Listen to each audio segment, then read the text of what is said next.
Chris, okay, we are going live now, and I think the reason why I'm so interested in getting to talk with you was our experience here in PE going through the Southern Museum, and I've not seen someone that is so fired up and excited about the history.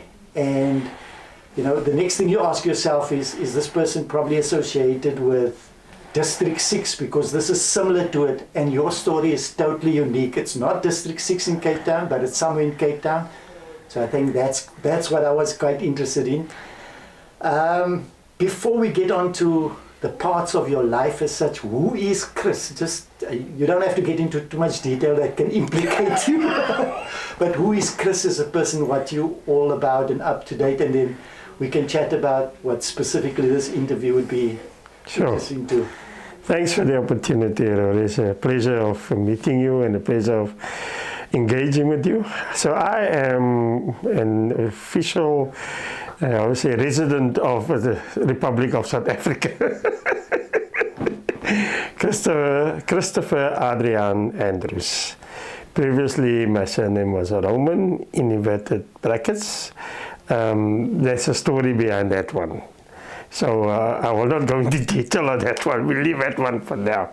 So yeah, I was born in Noordhoek, and then due to the Group Areas Act starting 1964, 65, we were then forced to move to a different location called Ocean View.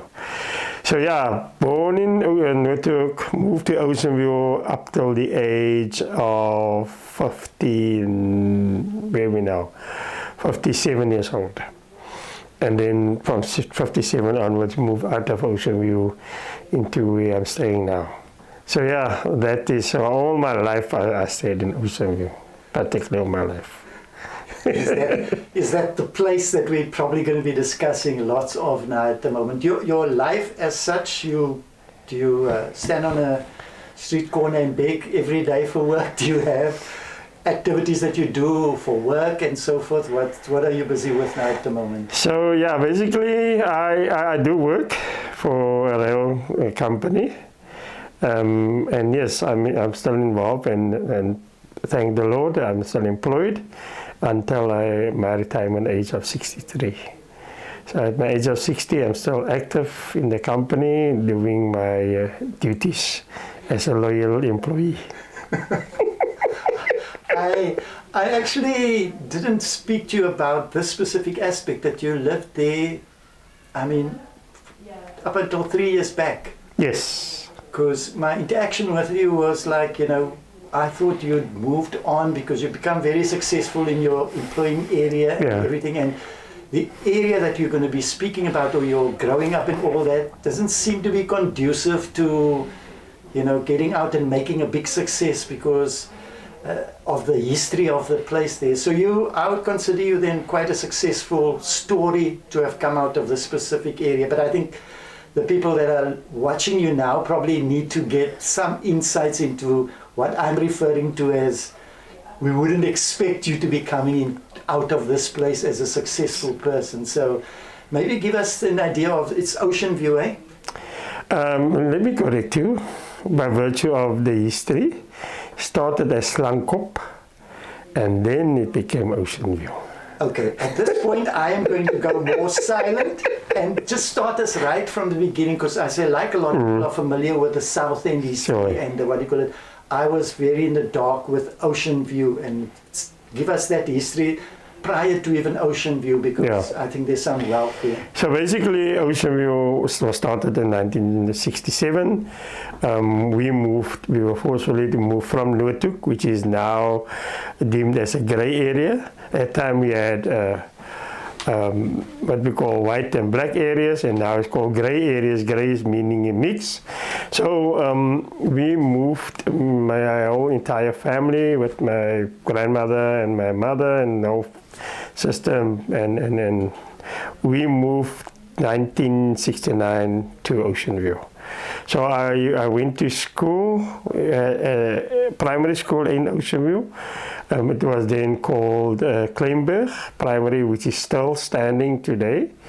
And at that time we had a school. Our school was held in the church, the Dutch Reformed Church. And the history around that beginning of Ocean View was that it belonged to the Imhoff family. The Imhoff farm was then, and then the family was granted the permission back to the government to allow us to move in there. So the forceful removal of the people coming into Ocean View was all forcefully removed from areas of Noordhoek, Simonstown, Reding. The Simonstown being more your naval districts, they were moved, forcefully removed. So coming into Ocean View, you had this mixed breed of different people with different cultures. We coming more from the inverted commas farming areas, with the others coming from more of your affluent city type, mid-city type of. So yeah, the adaptation wasn't good in the beginning. There was complete segregation, complete classing of our own colored people. Yes. Are you not? You moved from apartheid environment and oppressive removal, and you're still sitting with this not as apartheid, but still not infighting, but a segregation within the community still. That's correct, yes, because you must understand, we coming from Noordhoek was the Afrikaans speaking, the people coming from Radio in Simonstown was the English speaking, and obviously they had klare and we had kruiskoppe. The eternal thing of yes. people. And that separation still continues today. So you were not allowed to mix, we were not allowed to cross borders within culture. And that's the unfortunate part of Ocean View. So yes, it was actually birthed out of the apartheid in terms of the forceful removal of the Group Areas Act. It was birthed there, and even sadly today, it is still a disadvantaged community. The sad part of it, Rory, is that there's no petrol station in Ocean View. There is no supermarket or chain stores in Ocean View. There's no banks in Ocean View. So people still have, even today after, what did we say? So 67 to 2022, which was how many years? A lot of years. Yeah, and nothing has changed. Are you telling me that there wasn't something and then the thing moved out of the area? Because how many people actually live in that area? Approximately 32,000 to 40,000+ now. There's a lot of people that move in more. They've expanded. When we started, it was just small, up to 16,000. It is now expanded to about 32+. 40,000. They've expanded certain areas, reaching into the mountain areas where they have allocated land for people. And yeah, it is like seemed to be in a forgotten space of colored people. So if they don't have those kind of facilities around, it becomes a cost factor that they've got to travel outside to go get things from supermarkets and all that. So it actually causes a downward spiral, it sounds like. Correct, yes. We did have one supermarket, and that guy passed on, and then it was vandalized, the building was vandalized. But I'm saying it's I believe from a government, a restoration process, and ensuring that there is, given same privileges. The Ocean View community is still being underprivileged through various sectors of economy. So yes, you have to have money to travel, to go and get money, to buy stuff. So you might not just have enough money to buy. So what are you going to do? You're going to hitchhike, and I think that is also part of the reason why we're sitting with a problem of a lot of crime and the robberies and attempt of robberies, because of the what do you call it, forgotten community. Then often in any community there's often things that pull them together, be it, I doubt politics will be that, but the church sometimes will bring people together, sport and so forth. what role did those, and there's probably a lot of missionaries who kind of made their way in it, or communities, was there good that came out of it, sport-wise and things like that in the community? Yes, Rory, I was part, so we had a soccer team. So soccer was the thing, and we had clubs, because obviously segregation, you must bear in mind, it was now from different classes and different groupings. They each had their own team, but on the sports field, we all competed. Soccer and netball was a thing at that time, and through that, the community of Ocean View had produced 5 Bafana players, which for me is very remarkable in a sense that given the disadvantaged community, those guys have made it and decided to do it. The same happened on your academic side also. At that time, the question was, what good can come from Ocean View? That sounds ominously quoted from some famous book. Yes. So my schooling started in Ocean View, and listening to what good can, I decided I wanted to make a change, because being in Ocean View, being far south. So Ocean View was a further south colored community. We need to keep that in mind. That is close to Komiki and Radio and Cape Point. So being far south, disadvantage, obviously one needs to then step up your game. So the only possible employment places was you would do work on the sea, or you would go to the Navy, or you will work at the bakery. And that's the thing. So yes, some of us decided to stick to that, and then we get a few that, like myself, that decided, wait, I want to make a career and prove the circumstances do not dictate my future. So I decided to step out of my circumstances and make it the best that I can do. So working in the rail company was one of the unique. There's a few of us from Ocean View that works, would still work, and we used to work in the rail company, but it's only an elite few, which makes it a bit. Those are the guys that decided to really to make it work. I can notice, because you speak English, you become part of the elite few. so I know that in life, learning about the railway is not only the thing that helps you to upskill you, like your sport, your community must have invested. If you left the community 20 years ago, I could maybe question, but you've left it like 3 years ago. So your community must have invested, be it sport, church, wherever area, into you in such a way, not taking credit away from the fact that you have a personality and a persona that wants to get ahead. But the community in some way must have created some investment in you. Were there any body or organization that really impacted you to kind of give you that motivation? Was it a sermon you heard to say, I want to make a difference for myself? That's a very, I won't say awkward, but let me clarify my answer before I get.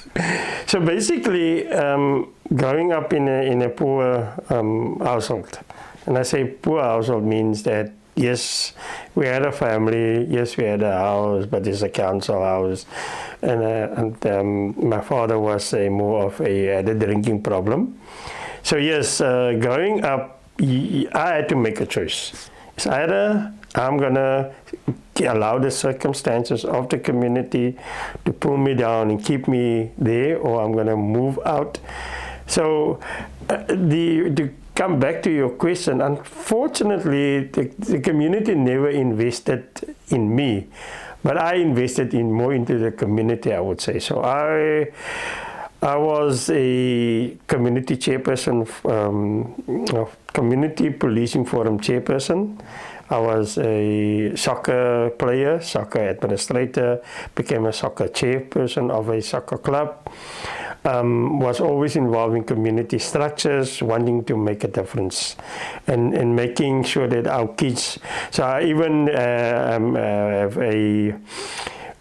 when I spoke to you earlier on, accreditation by the Sheriff of Simonstown as a Commissioner of Oaths because of the Eye on the Child program that I did with them. So I also was part and parcel of setting up the policing trauma set up in Ocean View, and I gave training to other communities also to understand the issue around trauma. So I would say the reverse of that is what happened. I invested more of my time and effort into the community. And yes, I'm grateful for what I did. That is sort of a, what do you say, the paradox. It's like the thing that should have pulled you down is the thing that inspired you ultimately to say, listen, I'm not going to stick around in this area. How do you sort of join the two together, that yes, you are moving out of the community, but how do you, or do you have hope that who's left in the community can change? And it's not all on your shoulders, of course, but is there some sort of idea that you're thinking, listen, I know the community so well, maybe a strategy of A, B, and C will work with them, and you kind of trying to put, or have you thrown your hands in the air and said, like, this is a hopeless case? Well, I tried, and for the record, Rory, my mother still stays there. My mother and my stepfather. My mother's 84 years old. So yes, my kids still stay in Ocean View. I've always had hope, but given the current situation that we find and the fact that there's a lot of lawlessness, because we only have one police station, no traffic department, so only when there's unrest will the army comes in and they will want to diffuse people and not educating people. So in all essence, the community can be saved, obviously with people putting better investments into it. Not necessarily monetary investments, but also education and learning opportunities. And that's the unfortunate part. That's the unfortunate part that we... I just want to give you an example. My mother, unfortunately, due to now the load shedding issue, is now this major fear, because when the load shedding switch on, the guns comes out. Okay. So everybody goes in hiding, because now there's a couple of shootings is going to happen, and people have been robbed in that area. And as a community, I believe the community leaders can make a lot more, I say, of a difference in if their focus was on the community and not on themselves. That's my opinion. It's a thing we struggle with, human beings. Correct, yes. Everyone has noble ideas, but when it comes to their self-interest, they never put others above them. It's always about themselves. Correct. And then that becomes the focal point, and it is difficult, I would assume, to work from outside the community to try and impact that. While you were there, you were doing the incredible work as you were. I'm going to segue a little bit, unless you want to say something else about Ocean View. But I think people need to know also that this Ocean View boykie can play some decent golf. He's an avid photographer. And what is the other thing he loves doing? We were walking when we were yesterday on the beach. And then I got to hear that you can do with kabeljauws and fishing and all that. Those three aspects, maybe start off with close to the water, because fishing is just something that you thoroughly enjoy. The photography I can relate to quite a bit. But maybe group fishing and photography together, and we'll talk about golf on its own, how you find that as a sport and impacts. So basically, coming to the fishing side, Ocean View is deemed as a fishing community. I knew they had to be somewhere. So in my younger years, I used to go catch crayfish on the boats with some people. So going out there on the boat, reeling in the crayfish nets was an awesome experience. Yeah. And the love for fishing started that time. Catching the hot fish from the boats was awesome. And then I have friends that we're still friends today from 1978. And we regularly go on fishing, angling trips. We call it fishing trips. So we take our game, we go stand on the rocks, rock fishing, and we try our luck. And yes, we catch or we don't catch. The aim is it releases us from the stresses of the community and coming back. But the nice part of it is the love for the game. Yeah. Fishing is the, and the issue of the golf. So wait, before golf, photography, I need photography. No. It's unfortunately I need to correct you. It's in that specific order. Oh, okay. No, I see you're a man of integrity here. You're giving golf its due. Yeah. Okay. So basically, golf, because it was never deemed a sport for colours. Remember, we were only taught how to play soccer or rugby, but never golf. Yes, I did tennis at primary school, but it wasn't supposed to go further than that. And you must also understand, coming from the Sakos era and all that, group areas and all that segregation of color and all that. So golf was never supposed to be for me. So what happened was I was introduced by a friend of mine, and we started to playing golf in 1985, and he actually was forced to, or was recommended by his doctor to play golf because he needed to exercise more because he had a heart condition. So that's how I started golf with him, and I love the sport. I am now a member of Royal Cape, an elite club in the Western Cape, Royal Cape in Wynberg, which I love it too much. And the photography was always a passion.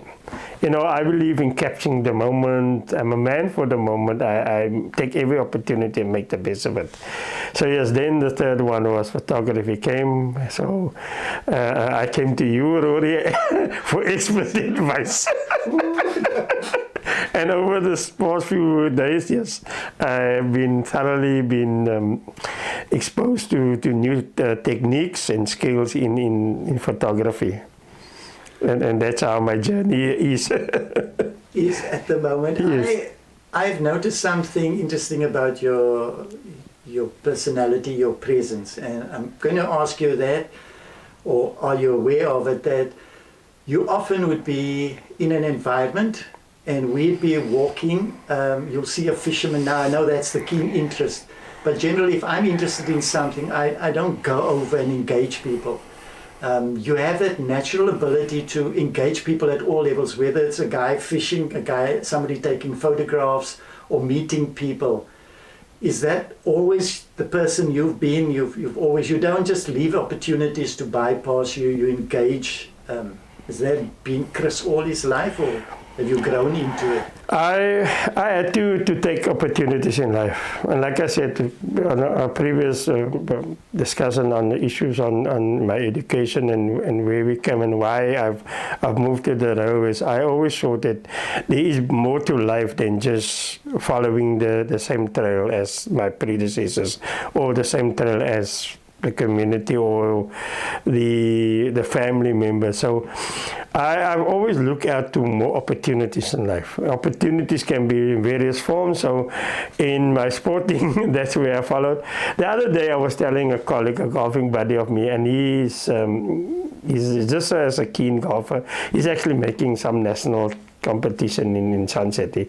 And I said, what I like about him is that he takes an advantage of every opportunity that comes his way.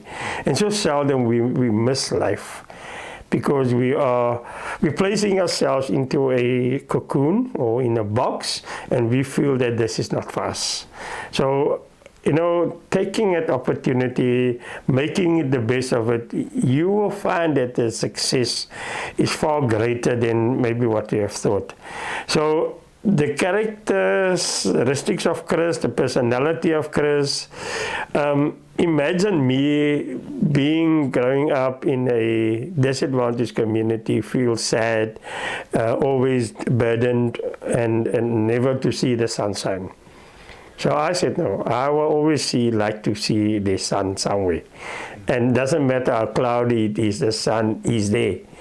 With time, it will pierce through and it will catch me. So that's how I look at opportunities in life. Sure. I think people passing by, what I'm hearing you say is every person you meet, everything you have, there's opportunity. It's not about being forward and engaging.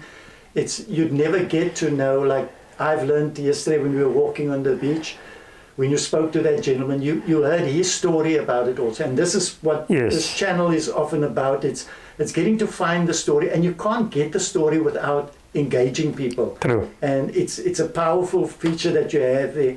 Is there something, I think it's Level 42 sang the song Lessons in Life. Was it Lessons in Love? I don't know. But is there some situation that you found out that you met up with a person or encountered a particular turning point in your life that you've learned one like significant lesson in life that forms a foundation for when you make decisions, when you go ahead? You have what I've explained now, but is there something that was a turning point for a very significant part of your life? Is there no aha moment that has happened possibly along the way? Living up and then obviously knowing life and circumstances. So growing up, it was always a challenge for me to shine. So I don't have a particular aha moment in my life. I take every moment as an aha moment. That's the unfortunate part, or maybe a fortunate part, because I don't have like, okay, that day that thing happened. For me is that I take today and I make the best of today, and the day is that aha moment. So and growing up in a situation where I either have to accept or grow up. I'm not sure if we're going to go into my personal life issues. I have had many challenges in life, but I've chosen not to let that deter me from being the Chris that I am. I could have allowed it, but I've decided no, not to, because the challenges in life is given for you to test who you are and your greater ability. And I always have a motive. I always look at the best of the next person. Doesn't matter if you're a boomla standing on the corner, if you're a judge in a court, or if you're a mechanic in a workshop. I always look at for the best, or the teller at the shop. I always look for the best in that particular person, and that's my encouragement to everybody in life. So I always try to make that aha moment for that next person. And when that person latches on that, I feel good, because now I've made a difference in that person's life. And probably growing up, there wasn't people that steered me this way or that way. So I'm a self-motivator, example. I don't need to get up and say, I must go to work now. I'll get up at 5 o'clock, get myself ready, all enthusiastic. Today I'm going to make a difference. Doesn't matter who I meet. And that's me. Wow. I kind of just want to almost end it here, but I'm going to ask you just, or make a comment on one thing and ask you a closing question on it. I definitely am not asking you about your personal life, because you've shared some with me, and on a level of 1 to 10, 10 being the most difficult, I said to you at the supper table last night, I don't know how you cope with it. I stress with little small things. You kind of take them on and move through them and manage them at an incredible tenacity. You are extremely strong in that area, and it comes through in how you express it. I believe, and my last question is, we are placed on this earth to develop and to grow and to go through challenges and everything else. But I think more than that is to impact the next person next to you, the next generation that's there now. I just want to take you right back into Ocean View, where we started now, and say there's a youngster there now. What I've heard from you has a lot to do with how you are determined, etc. But let's place you back in that situation that is a youngster coming through, and they don't necessarily possess all the crisp features to push through and be strong, which is very much needed to do what you've done. Is there any pearl of wisdom that you can give to their parent or to that kid, that young soccer player or something, that's going to get them to follow in similar footsteps to what you've done? And then it's also not about Ocean View. I think our community, there's so many of us kids who try and get ahead and then they drop the ball later. I know I'm putting this big responsibility on your shoulders, but what would be that 1, 2, or 3 things that you can say to those kids or say to those parents of those kids that will help our community start to move out of the mindsets of the Ocean Views and the environments that we find ourselves in? I don't know how much time you're going to allow me for this answer. It's a closing question, so you ad-lib with it. Yeah. And the reason why I want to use an example that happened just so recently, just as in last week. So I went to visit my son and his beautiful wife, and they sent me a picture. Before I got there, they sent me a picture, Dad, this is our new addition to the family. But the addition of the family is not a newborn baby. It's a 14-year-old boy. Amazing. And then I thought, 14-year-old boy, new addition. So yeah, Dad, we decided to foster this child. So the parents of the boy both are on drugs. The boy is being fostered by his grandmother. And she gets money from the government to foster. However, the child has been deprived. He's got great soccer skills. Great, 14 years old, great soccer skills. His schooling is not at the level that he's supposed to because of the other influences within. He's always to get the scraps out of the pot. And when I sat with him last week, Thursday, and he called me Pa, I said, wow, you don't even know me and you call me Pa. He says, no, Uncle, you seem to be the very respectful person.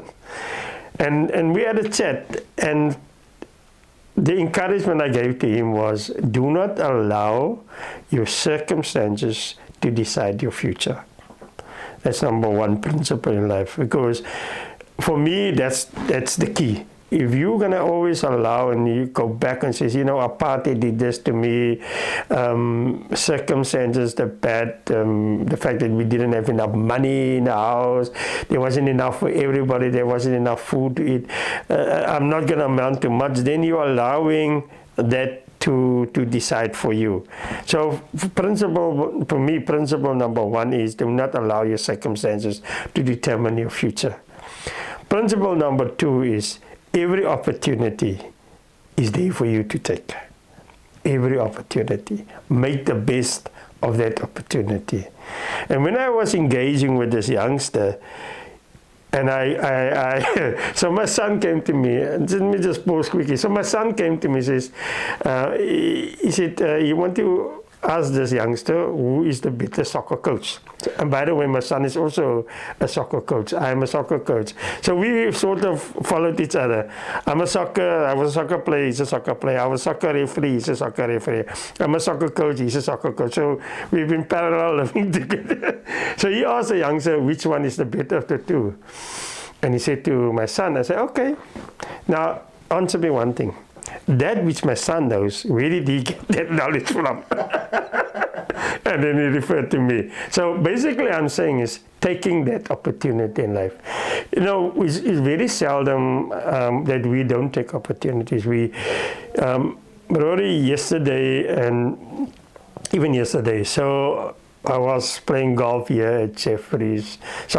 Francis. Yeah. Beautiful course, maybe not in the same level as the links, but it was a beautiful course, great. But I met the bar lady, and then the bar lady being an African lady, serving in the bar, and nice. Then she asked me for the lift home to Humansdorp because on my way coming to Jeffreys Bay. And I asked her, what does she do? She said to me, I go home and I stay home. And every day, the same for 20 years. I say, so you are placing yourself in the box. And I hate it when people place you in a box. I hate it that you put yourself in the box already. Because the box is not meant for us. we in actual fact, we make our own boxes in life. And then we put ourselves, we close the lid and then we peek so now and then and we say. So my advice to anybody is, do not stay in a box. Get out of that box. Because outside of that box, there is sunshine, there is greener pastures, there is great heights that you can achieve. And that is my encouragement and that's my motive in life. Third one is have a good, solid Christian foundation. And I think that is what kept me. And my history of hardships and my history of challenge in life was based because of my solid Christian foundation. I had a granny that forces me to go to church. I was an altar boy in the Anglican church. I sang in the choir, and then from there I went out. And I dare not miss a Sunday because my granny would take me to church. And if I don't walk with her to church, definitely the Rotang will come and be my church. So the foundation was laid by my granny. And that Christian foundation has kept me going throughout my life. So I'm saying, get you a nice, solid foundation. Christian foundation is what worked for me. And that has kept me to be focused because I know that the God that we serve, He will never leave you, nor will He forsake you. And that is my third and final. Doesn't matter where you go, doesn't matter what value you're in, doesn't matter how high you are, doesn't matter which storm or what, He will never forsake you. Fantastic. On that note, I dare not say anything else to spoil that close over there. Chris, it's been awesome listening to your story, and I hope that, and I know that a lot of people will be inspired from it all across the board as such.